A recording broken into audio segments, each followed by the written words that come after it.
નમસ્કાર વિદ્યાર્થી મિત્રો, ધોરણ 9 વિષય સામાજિક વિજ્ઞાન પ્રકરણ 3 નૂતન વિશ્વ તરફ પ્રયાણ.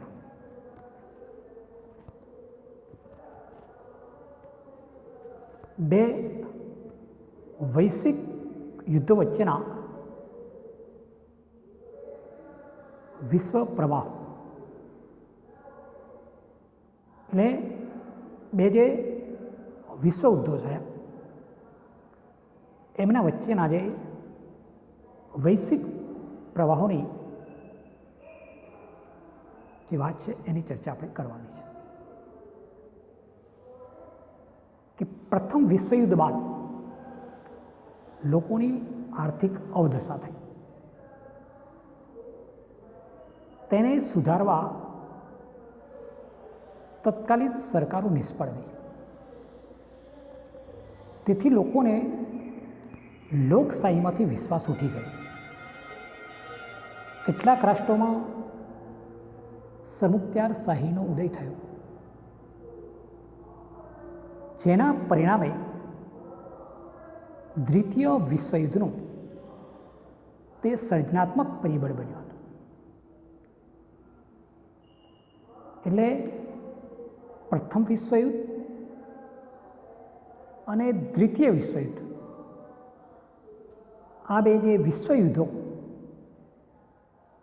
તે સમયે વૈશ્વિકના જે પ્રવાહો કઈ દિશામાં વહી રહ્યા હતા. પ્રથમ વિશ્વયુદ્ધ બાદ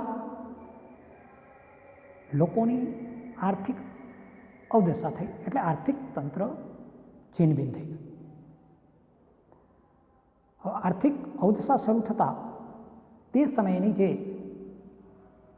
તત્કાલીન સરકાર હતી એ આ આર્થિક અર્થતંત્રને સુધારવામાં નિષ્ફળ ગઈ. એટલે લોકોમાંથી જે લોકશાહીમાં વિશ્વાસ મૂક્યો હતો એ વિશ્વાસ ઉઠી ગયો. એટલે કેટલાક એવા રાષ્ટ્રોની અંદર સરમુખત્યારશાહીનો ઉદય થયો અને એના પરિણામે દ્વિતીય વિશ્વયુદ્ધનું સર્જનાત્મક પરિબળ બન્યું કહેવાય. આ સંદર્ભે અત્રેના નીચેનો ઘટનાક્રમનો આપણે અભ્યાસ કરવાનો છે. એમાં છે ઇટાલીમાં ફાંસીવાદ, જર્મનીમાં નાજીવાદ,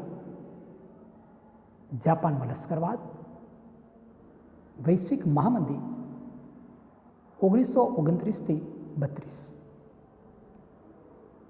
એમાં પ્રથમ છે ઇટાલીમાં ફાંસીવાદ. પ્રથમ વિશ્વયુદ્ધમાં ઇટાલી વિજેતા રાષ્ટ્રોના પક્ષે હતું અને તેમના પક્ષે રહી યુદ્ધ લડ્યું. તેમાં ઇટાલીને $12 અબજનો જંગી ખર્ચ થયો, 6 લાખ સૈનિકોની જાનહાનિ થઈ છતાં વિજેતા મિત્ર રાષ્ટ્રોએ મનગમતા પ્રદેશો લઈ લીધા અને ઇટાલીની ઉપેક્ષા થઈ. તેથી ઇટાલી રોષે ભરાયું. ઇટાલીનો રાષ્ટ્રીય સ્વાનભંગ થયો. તે માટે ઇટાલીની સરકાર જવાબદાર છે તેમ માની ઇટાલીની જનતા રાષ્ટ્રીય અપમાનનો બદલો લેવા માંગતી હતી. ઇટાલીને આવા કપરા સંજોગોમાંથી ઉગારવા માટે બેનિટો મુસોલિને ઇટાલીમાં ફાસિસ્ટ પક્ષની સ્થાપના કરી. તેનું પ્રતીક લાકડાની ભારી અને કુહાડી, જે રોમન સમ્રાટની સર્વપ્રયાનું પ્રતીક છે, તે અપનાવ્યું હતું. ફાંસીવાદ ઇટાલીના ફાંસે શબ્દ પરથી ઉતરી આવ્યો અને ફાંસે જેનો અર્થ બધી વસ્તુ પર રાજ્યનો અધિકાર થાય છે. મુસોલિનીનો મુદ્રાલેખ હતો એક પક્ષ એક નેતા. તેણે પોતાના પક્ષના સ્વયંસેવકોને લશ્કરી તાલીમ આપી.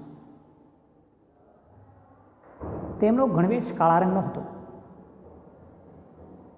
મુસોલિન સત્તા પર આવ્યા પછી ભૂમધ્ય સમુદ્રના રોડોસ અને ડોકાનીસ ટાપુઓ તુર્કી પાસેથી પડાવી લીધા. 1924માં અલ્બેનિયા, એસેબિનિયા અને ફ્યુઝમ બંદરો જીતી લીધા. આટલી સફળતા મેળવ્યા બાદ મુસોલિને રાષ્ટ્રસંઘમાંથી છેડો ફાડી નાખ્યો અને રોમ, બર્લિન, ટોક્યો ધરી તેમાં જોડાયું. આમ ઇટાલી દ્વિતીય વિશ્વયુદ્ધ માટેનું જવાબદાર પરિબળ બન્યું.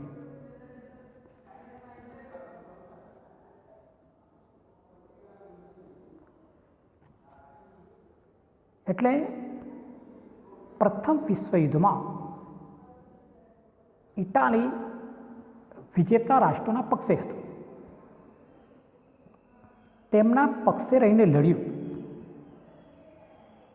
તેમાં ઇટાલીને $12 અબજ જંગી ખર્ચ થયો. 6 લાખ સૈનિકોની જાનહાનિ થઈ. છતાં મિત્ર રાષ્ટ્રોએ એના મનગમતા પ્રદેશો લઈ લીધા, એટલે એની ઉપેક્ષા થઈ. ઇટાલીને એવું લાગ્યું કે મારો રાષ્ટ્રીય સ્વમાનભંગ થયો છે. એટલે ઇટાલીની જનતા આ રાષ્ટ્રનો અપમાનો બધું લેવા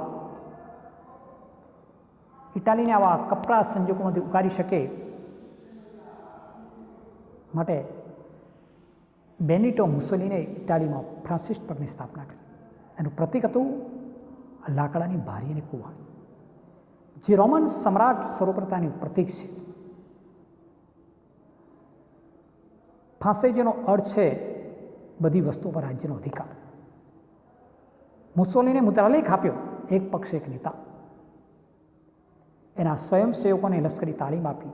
એમનો ગણવેશ કાળા રંગનો હતો. આમ મુસોલિન જે સત્તા પર આવ્યા પછી ભૂમધ્ય સમુદ્રના જે પ્રદેશો હતા, રોડોસ અને ડોકિકાનીઝ, એ ટાપુ તુર્કી પર લાવી લીધા. 1924માં અલ્બેનિયા, એસેબિનિયા, ફ્યુઝમ બંદરો જીતી લીધા. રાષ્ટ્રસંઘ સાથે છેડો ફાડી રોમ, બર્લિન, ટોક્યોની ધરીમાં જોડાયું. આમ ઇટાલી દ્વિતીય વિશ્વયુદ્ધ માટેનું પરિબળ બન્યું. બીજો મુદ્દો છે જર્મની પર નાજીવાદ. પ્રથમ વિશ્વયુદ્ધમાં જર્મનીની હાર થઈ. તે આર્થિક રીતે પડી ભાંગ્યું. પેરિસની શાંતિ પરિષદે વર્સેલ્સની સંધિ પર જર્મનીને સહી કરવાની ફરજ પાડી. આ અન્યાય સંધિથી જર્મન પ્રજા અત્યંત ક્રોધિત હતી. એડોલ્ફ હિટલર રાષ્ટ્રીય સમાજવાદી જર્મન કામદાર પક્ષમાં 1919માં જોડાયો. આ પક્ષ નાઝી પક્ષ તરીકે જાણીતો હતો. નાઝી પક્ષની વિચારસરણીમાં રાષ્ટ્રવાદ અને સમાજવાદનો સમન્વય હતો. જર્મનીના રાષ્ટ્રપતિ હિન્ડનબર્ગનું અવસાન થતાં હિટલરે રાષ્ટ્રપતિ પદ ધારણ કરી જર્મનીમાં સરમુખત્યારશાહી સ્થાપી. હિટલરે ઉગ્ર અને આક્રમક નીતિ અપનાવી જર્મન પ્રજાને સંકુચિત રાષ્ટ્રવાદ તરફ દોરી. જર્મન પ્રજા હિટલરને ફ્યુરર એટલે કે તારણહાર માનતી હતી. નાઝીવાદના સૈનિકો ભૂરા રંગનો લશ્કરી પોશાક પહેરતા અને ખભા પર લાલ રંગની પટ્ટી ચોંટાડતા અને સ્વસ્તિક જેવું પ્રતીક લગાવતા. સત્તા પર આવ્યા પછી હિટલરનો એક હતું સત્તાવાદી અને યુદ્ધપ્રિય સ્વભાવ સ્પષ્ટપણે જોવા મળ્યું. તેનું મુખ્ય ધ્યેય જર્મનીના એક મહત્વની સત્તા તરીકે ઉદયનું હતું. પરંતુ તેની નીતિઓનું લક્ષ્ય જર્મન જાતિના શુદ્ધિકરણના નામે યહૂદીઓ, જીપ્સીઓ અને માનસિક રીતે વિષપ્ત એટલે કે અસ્થિર વ્યક્તિઓનો નાશ કરવાનો હતો. બીજા વિશ્વયુદ્ધના અંત સુધીમાં અસંખ્ય યુરોપિયન યહૂદીઓએ જીવ ખોયા, જે હોલાક્ષ એટલે કે નરસંહાર તરીકે ઓળખાય છે. હિટલરનો વિસ્તારવાદ, પડોશી દેશો સાથેના લશ્કરી પગલાં અને ચોક્કસ જૂથનો નાશ કરવાની નીતિ બીજા વિશ્વયુદ્ધ તરફ દોરી જતા મહત્વના કારણો બન્યા. એટલે જર્મનીમાં જે નાજીવાદ આવ્યો, એટલે પ્રથમ વિશ્વયુદ્ધની અંદર જર્મનીની હાર થતાં તે આર્થિક રીતે પડી ભાગ્યું. પેરિસની શાંતિ પરિષદમાં વરલેસની સંધિ પર જર્મનીએ સહી કરવાની ફરજ પડી. એટલે આ સંધિ અન્યાય હતી, એટલે એ પ્રજા અત્યંત ક્રોધિત ભરાઈ. આ સમયે હિટલરે રાષ્ટ્રીય સમાજવાદી જર્મન કામદાર પક્ષમાં જોડાયો 1919માં. આ પક્ષ નાઝી પક્ષ તરીકે જાણીતો હતો. એની વિચારસરણીમાં રાષ્ટ્રવાદ અને સમાજવાદનો સમન્વય હતો. જર્મનીના રાષ્ટ્રપતિ હિન્ડનબર્ગનું અવસાન થતાં હિટલરે રાષ્ટ્રપતિ પદ ધારણ કરી અને જર્મનીમાં સરમુખત્યારશાહી સ્થાપી. એ ઉગ્ર અને આક્રમક નીતિ અપનાવી જર્મન પ્રજાને સંકુચિત રાષ્ટ્રવાદ તરફ દોરી. જર્મન પ્રજા હિટલરને ફ્યુરર એટલે કે તારણહાર માનતી હતી. નાઝીવાદના સૈનિકોનો જે લશ્કરી પોશાક, ભૂરા રંગનો લશ્કરી પોશાક પહેરતા, ખભા પર લાલ રંગની પટ્ટી ચોંટાડતા અને સ્વસ્તિક જેવું પ્રતીક લગાવતા હતા. હિટલરનું એક હતું સત્તાવાદી યુદ્ધપ્રિય સ્વભાવ સ્પષ્ટપણે જોવા મળતો. એનું મુખ્ય ધ્યેય જર્મનીના એક મહત્વની સત્તા તરીકે ઉદય થવાનો. જર્મન જાતિના શુદ્ધિકરણ નામે યહૂદીઓ, જીપ્સીઓ અને માનસિક રીતે વિક્ષિપ્ત અસ્થિર વ્યક્તિઓનો નાશ કરવાનો હતો. બીજા વિશ્વયુદ્ધના અંત સુધીમાં અસંખ્ય યુરોપિયન યહૂદીઓએ જીવ ખોયા છે, જેને હોલોકાસ્ટ એટલે કે નરસંહાર તરીકે ઓળખાય છે. હિટલરનો વિસ્તારવાદ, પડોશી દેશો સાથેના લશ્કરી પગલાં, ચોક્કસ જૂથનો નાશ કરવાની નીતિ બીજા વિશ્વયુદ્ધ તરફ દોરી જતા મહત્વના કારણો બન્યા છે. ત્રીજો મુદ્દો છે જાપાનમાં લશ્કરવાદ. પ્રથમ વિશ્વયુદ્ધ બાદ 1919ની વરલેસની સંધિમાં જાપાનને પોતાની ધારણા મુજબ ચીનના પ્રદેશનો લાભ મળ્યો. એટલે કે પ્રથમ વિશ્વયુદ્ધ બાદ જે 1919માં જે વરલેસની સંધિ કરવામાં આવી, એમાં જાપાનને કે પોતાની ધારણા કે પોતે જે ધાર્યું હતું એ મુજબ ચીનના પ્રદેશનો લાભ મળ્યો. જર્મનીના ઘણા સંસ્થાનો ઇંગ્લેન્ડ અને ફ્રાન્સે વહેંચી લીધા. આનાથી જાપાનને ઘણો અસંતોષ થયો. એટલે જર્મનીની જે પ્રથમ વિશ્વયુદ્ધમાં હાર થઈ એટલે એના કેટલાક પ્રદેશો ઇંગ્લેન્ડ અને ફ્રાન્સે વહેંચી લીધા. જાપાનને કશું મળ્યું નહીં એટલે જાપાનને અસંતોષ થયો.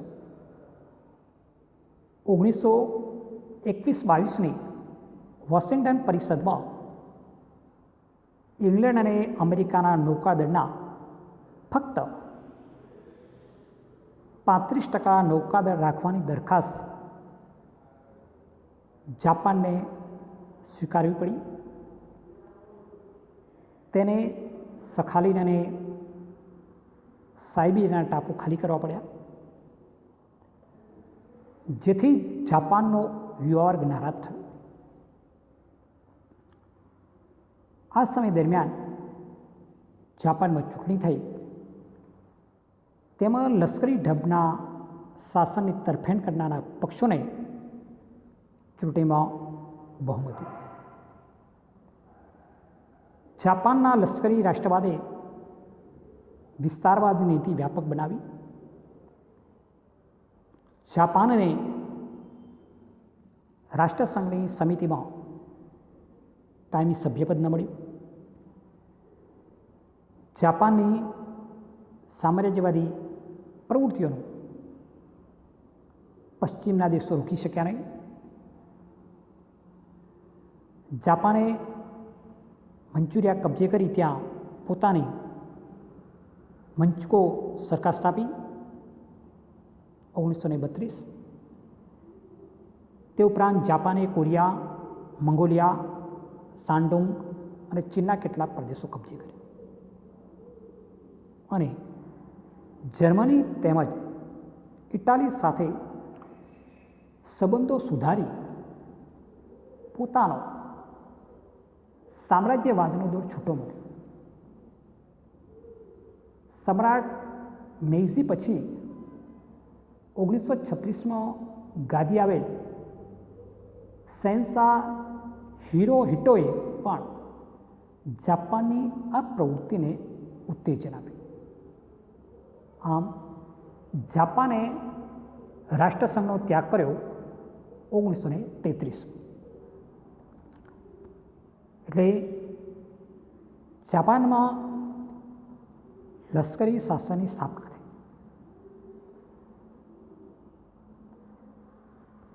એટલે વોશિંગ્ટન પરિષદમાં ઇંગ્લેન્ડ અને અમેરિકાના નૌકાદળના ફક્ત 35% નૌકાદળ રાખવાની દરખાસ્ત જાપાનને સ્વીકારવી પડી.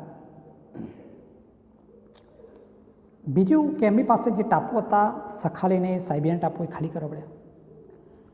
એટલે જાપાનનો વ્યવહાર નારાજ થયો અને આ સમય દરમિયાન જાપાનમાં જે ચૂંટણી થઈ તેમાં લશ્કરી ઢબના શાસનની તરફેણ કરનારા પક્ષોમાં ચૂંટણીમાં બહુમતી મળી. એટલે જાપાનમાં લશ્કરી રાષ્ટ્રવાદે વિસ્તારવાદની નીતિને વ્યાપક બનાવી. જાપાનને રાષ્ટ્રસંઘની જે સમિતિ હતી એમાં કાયમી સભ્યપદ ન મળ્યું. જાપાનની સામ્યવાદી પ્રવૃત્તિઓએ જે પ્રવૃત્તિ કરી હતી જાપાન એ પશ્ચિમના દેશો રોકી શક્યા નહીં. એટલે જાપાને મંચુરિયા કબજે કરી ત્યાં પોતાની મંચકો સરકાર સ્થાપી દીધી. આ સિવાય જાપાને કોરિયા, મંગોલિયા, શાન્ડોંગ, ચીન જેવા પ્રદેશો કબજે કર્યા. જર્મની તેમજ ઇટાલી સાથે સંબંધો સુધારી પોતાના સામ્રાજ્યવાદનો દોર છૂટો મૂક્યો. સમ્રાટ મેઈજી પછી 1936માં કાદેલ શહેનશાહ હિરોહિટોએ પણ જાપાનીય પ્રવૃત્તિને ઉત્તેજન આપ્યું. અને આમ જાપાને રાષ્ટ્રસંઘનો ત્યાગ કરી દીધો. એટલે જાપાનની અંદર લશ્કરનો ઉદ્ભવ થઈ ગયો. ચોથું છે વૈશ્વિક મહામંદી 1929. યુરોપના મોટાભાગના રાષ્ટ્રના વડાઓ એવી ધારણા હતી કે પ્રથમ વિશ્વયુદ્ધના અંતે વિશ્વની યુદ્ધેતર સમસ્યાઓનો પણ અંત આવી જશે. એટલે પ્રથમ વિશ્વયુદ્ધના અંત પછી યુરોપના જે મોટાભાગના રાષ્ટ્રો હતા એ રાષ્ટ્રોના વડાઓને એવી ધારણા કે પ્રથમ વિશ્વયુદ્ધ પૂર્ણ થાય પછી વિશ્વની જે યુદ્ધેતર જે સમસ્યાઓ છે એનો અંત આવી જશે. પરંતુ આ જે ધારણા ખોટી પડી. એકાએક અમેરિકાના વોલ સ્ટ્રીટ શેર બજારમાં ઘણા મોટા પ્રમાણમાં શેર વેચવા આવતા શેરની કિંમત અત્યંત ભયજનક રીતે ઘટવા માંડી. તેથી વિવેચકોએ તેને વોલ સ્ટ્રીટ સંકટના નામે ઓળખાવી હતી. 24 ઓક્ટોબર 1929 એટલે વૈશ્વિક મહામંદીની જે પ્રથમ વિશ્વયુદ્ધની અસર સીધી અમેરિકા પર પણ જોવા મળે છે કે અમેરિકાના વોલ સ્ટ્રીટ બજારની અંદર જે શેર બજારમાં ઘણા મોટા પ્રમાણમાં શેર વેચવા આવતા અને શેરની કિંમતો જે અત્યંત ભયજનક રીતે ઘટી. તેથી વિવેચકો એને વોલ સ્ટ્રીટ સંકટ નામે ઓળખાવી હતી. આ સંકટે વિશ્વભરની આર્થિક સ્થિતિને ડામાડોળ કરી મૂકી હતી, જેમાંથી વૈશ્વિક મહામંદીનું સર્જન થયું. વિશ્વના મોટાભાગના રાષ્ટ્રો આ મહામંદીના પ્રભાવ નીચે આવી ગયા હતા. ગ્રેટ બ્રિટન જેવી મહાસત્તાને પણ પોતાના ચલણ પાઉન્ડ સામે અનામત રૂપે રખાતા સુવર્ણ જથ્થાની નીતિને તજવી પડી. તેનો પ્રભાવ વિશ્વના અન્ય રાષ્ટ્રો અને આંતરરાષ્ટ્રીય વ્યાપાર ઉદ્યોગ પર પડ્યો. અમેરિકા જેવા સમૃદ્ધ રાષ્ટ્રોએ આર્થિક સ્થિતિની અવગણા કરીને પણ કડક નિયંત્રણ લાદવા પડે. વિશ્વ વ્યાપાર ઘટીને અડધો થઈ જવા પામ્યો. આમ દ્વિતીય વિશ્વયુદ્ધની રૂપરેખાનું સર્જન થયું. એટલે પ્રથમ વિશ્વયુદ્ધની જે અસરો એ વૈશ્વિક મહામંદીમાં જોવા મળે છે. વૈશ્વિક આર્થિક સ્થિતિ ડામાડોળ થઈ ચૂકી હતી અને વૈશ્વિક મહામંદીનું જે સર્જન થયું તો વિશ્વના મોટાભાગના રાષ્ટ્રો આ મહામંદીના પ્રભાવ નીચે આવી ગયા હતા. ગ્રેટ બ્રિટન જેવી મહાસત્તાને પણ જે પોતાનું ચલણ પાઉન્ડ સામે અનામત રૂપે રાખતા જે સુવર્ણ જથ્થો જે રાખતા એની નીતિ તજી પડી. વિશ્વના અન્ય રાષ્ટ્રોને આંતરરાષ્ટ્રીય વ્યાપાર પર પણ આની અસર પડી. અમેરિકા જેવા જે સમૃદ્ધ રાષ્ટ્રો જે આર્થિક સ્થિતિની અવગણના કરી એમણે પણ કેટલાક કડક નિયંત્રણો લાદે. વિશ્વ વ્યાપાર જે ધમધોકાર ચાલતો એ અડધો થઈ ગયો. આમ દ્વિતીય વિશ્વયુદ્ધનું સર્જન થયું. એટલે આમ આજે ચારેક મુદ્દાની આપણે ચર્ચા કરી કે દ્વિતીય વિશ્વયુદ્ધ માટે ને સર્જાત્મક જે પરિસ્થિતિનું સર્જન થયું, જે પરિબળ બન્યું, એ ચાર બાબતો છે. ફાંસીવાદ, નાજીવાદ, લશ્કરવાદ અને વૈશ્વિક મહામંદી. આ 4 પરિબળો એવા સર્જાયા કે દ્વિતીય વિશ્વયુદ્ધ માટે આમને જવાબદાર ગણવામાં આવે છે. આમ તો જો આજે પ્રથમ વિશ્વયુદ્ધની જે સંધિઓ થઈ એમાં જ ખરેખર દ્વિતીય વિશ્વયુદ્ધના બીજ રોપાયેલા હતા. એકબીજા દેશો સાથે જે સંધિઓ થઈ એમાં એકબીજા રાષ્ટ્રોનો અસંતોષ લોકશાહીમાંથી સરમુખત્યારશાહી, લશ્કરવાદ, આ બધા પરિબળોના કારણે તૃતીય વિશ્વયુદ્ધ માટેની એક રૂપરેખાનું સર્જન થયું હતું. અને આ ફાંસીવાદ હોય, નાજીવાદ હોય, લશ્કરવાદ હોય અને વૈશ્વિક મહામંદી, આ બધા પરિબળો આખા વિશ્વને દ્વિતીય વિશ્વયુદ્ધ તરફ દોરી જાય છે. અને તૃતીય વિશ્વયુદ્ધની આખી રૂપરેખા તૈયાર થાય છે. અને વિશ્વયુદ્ધ માટે કયા પરિબળો જવાબદાર છે એની ચર્ચા આપણે ફરીના તાસમાં કરીશું. હવે આપણે આ 4 ઘટનાક્રમની આપણે વાત કરી કે દ્વિતીય વિશ્વયુદ્ધનું સર્જનાત્મક પરિબળ માટે જે ઘટનાક્રમ બન્યો એ આ પ્રમાણે તો ઇટાલીમાં ફાંસીવાદ, જર્મનીમાં નાજીવાદ, જાપાનમાં લશ્કરવાદ અને વૈશ્વિક મહામંદી. આજે 4 ઘટનાક્રમ એ દ્વિતીય વિશ્વયુદ્ધનું કારણ બને છે. અને પછી એના કેટલાક પરિબળો પણ ઉદ્ભવે છે.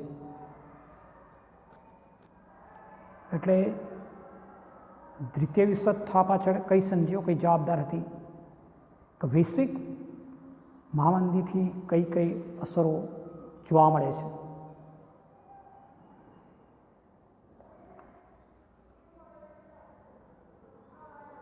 પ્રથમ મુદ્દામાં જોઈએ તો બેન્ડોટો મુસોલિની ફાસિસ્ટની રચના કરી. તેનું પ્રતીક લાકડાની ભારીને કુહાડી. મુસોલિનીનો મુદ્રાલેખ હતો એક પક્ષ એક નેતા. ત્યારે બીજા મુદ્દામાં આપણે જોઈએ જર્મનીમાં નાજીવાદ. તો રાષ્ટ્રીય સમાજવાદી જર્મન કામદાર પક્ષ એ નાજી પક્ષ તરીકે જાણીતો હતો. હિટલરની ઉગ્ર અને આક્રમક નીતિ એણે અપનાવી જર્મન પ્રજાને સંકુચિત રાષ્ટ્રવાદ તરફે દોરી જાય છે. જર્મન પ્રજા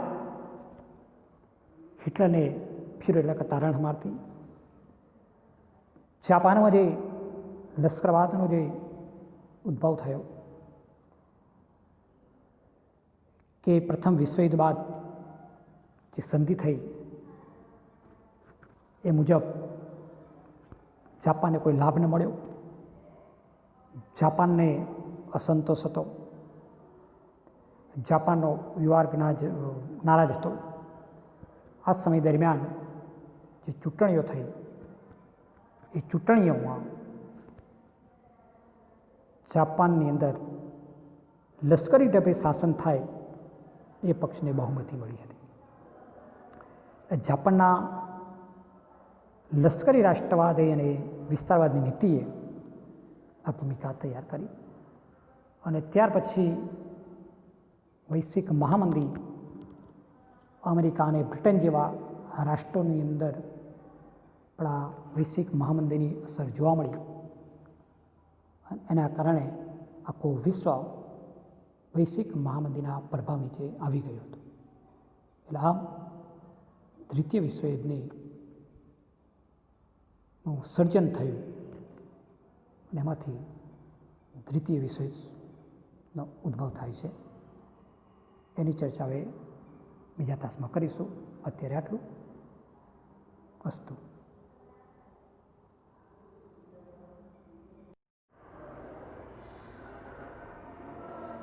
આગળ મુદ્દાની ચર્ચા કરીએ.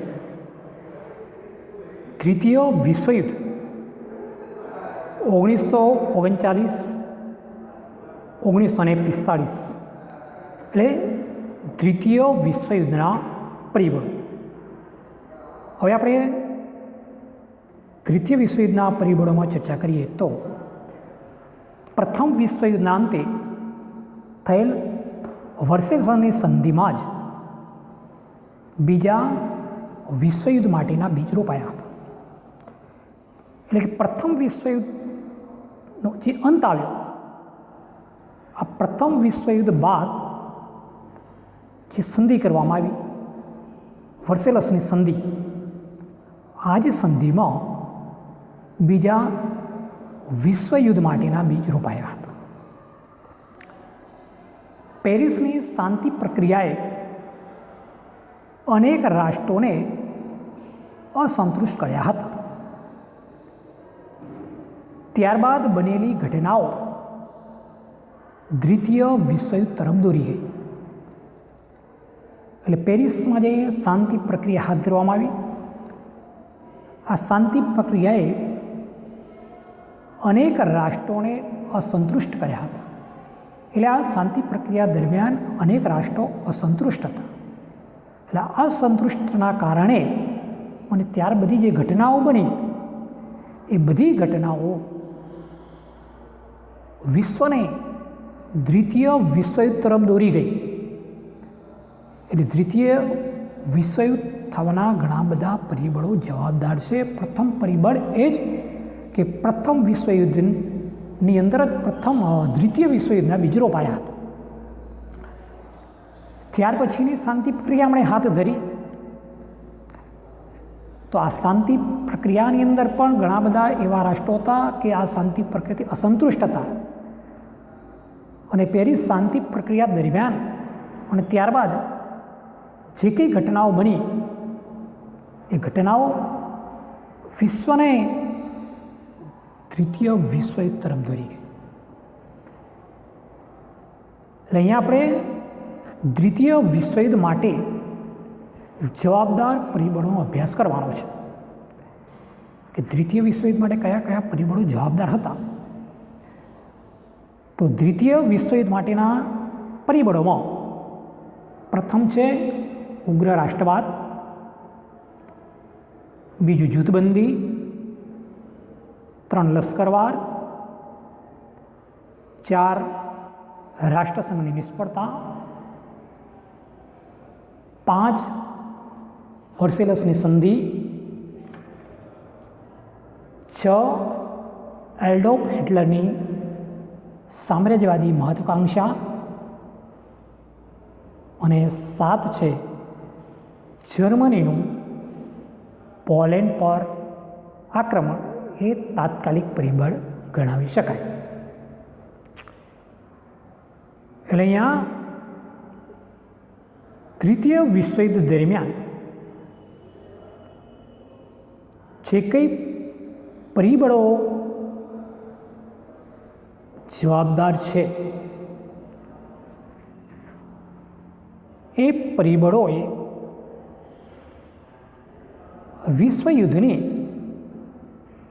પ્રાશ્ચાત્ય ભૂમિ તૈયાર કરી એમ કહીએ તો પણ ખોટું નથી. કે એમાં ઉગ્ર રાષ્ટ્રવાદ કે જર્મન, જાપાન, ઇટાલી જેવા રાષ્ટ્રોની અંદર ઉગ્ર રાષ્ટ્રવાદની ભાવના હતી. એટલે જે રાષ્ટ્રો જતા એ બધા રાષ્ટ્રોની અંદર ઉગ્ર રાષ્ટ્રવાદની ભાવના એમાં ઘણા એવા રાષ્ટ્રો સામ્રાજ્યવાદ હતા, કેટલાક નાદીવાદી વિચારસરણી ધરાવતા. એટલે આમાં એના કારણે પણ તૃતીય વિશ્વયુદ્ધનું સર્જન થયું. એ માટે આવું બને. પછી જૂથબંધી કે અલગ અલગ રાષ્ટ્રો વચ્ચે જૂથો પડી ગયા. એટલે જે મિત્ર રાષ્ટ્રો હતા અને ધરી રાષ્ટ્રો હતા, એમાં કેટલાક ધરી રાષ્ટ્રોમાં જોડાયા, કેટલાક મિત્ર રાષ્ટ્ર જૂથબંધી, અને એના કારણે પણ આ જૂથબંધી એની જે સંધિઓ હતી એના કારણે તૃતીય વિશ્વયુદ્ધ માટેની પરિસ્થિતિ ઊભી થઈ. લશ્કરવાદ અંદર આવી ગયો કે એ લોકોએ ફરજિયાત તાલીમ શરૂ કરી, એકબીજાના શસ્ત્રો ઉત્પાદન કરવા લાગ્યા, અને આના કારણે જે સ્પર્ધાઓ થઈ એટલે જે કંઈ પરિસ્થિતિ ઊભી થઈ કે બધું તૈયાર છે, પણ વિશ્વયુદ્ધ કરવા માટે જે પૂર્વ ભૂમિકા જે તૈયાર કરવાની હોય, તો લશ્કરવાદે જે શરૂ કર્યો, શસ્ત્રોનું ઉત્પાદન અંદરોઅંદર શરૂ થઈ ગયું, અને આના કારણે દ્વિતીય વિશ્વયુદ્ધ માટેની તૈયારીઓ થઈ. રાષ્ટ્રસંઘની નિષ્ફળતા કે પ્રથમ વિશ્વયુદ્ધ બાદ રાષ્ટ્રસંઘની જે રચના કરવામાં આવી, રાષ્ટ્રસંઘ એ પોતાની રીતે સ્થાપના થઈ, પરંતુ એ બધા રાષ્ટ્રોને સાથે લઈને ચાલવામાં એ નિષ્ફળ નીવડ્યું હતું. એટલે રાષ્ટ્રસંઘની નિષ્ફળતા પણ આના માટે જવાબદાર છે.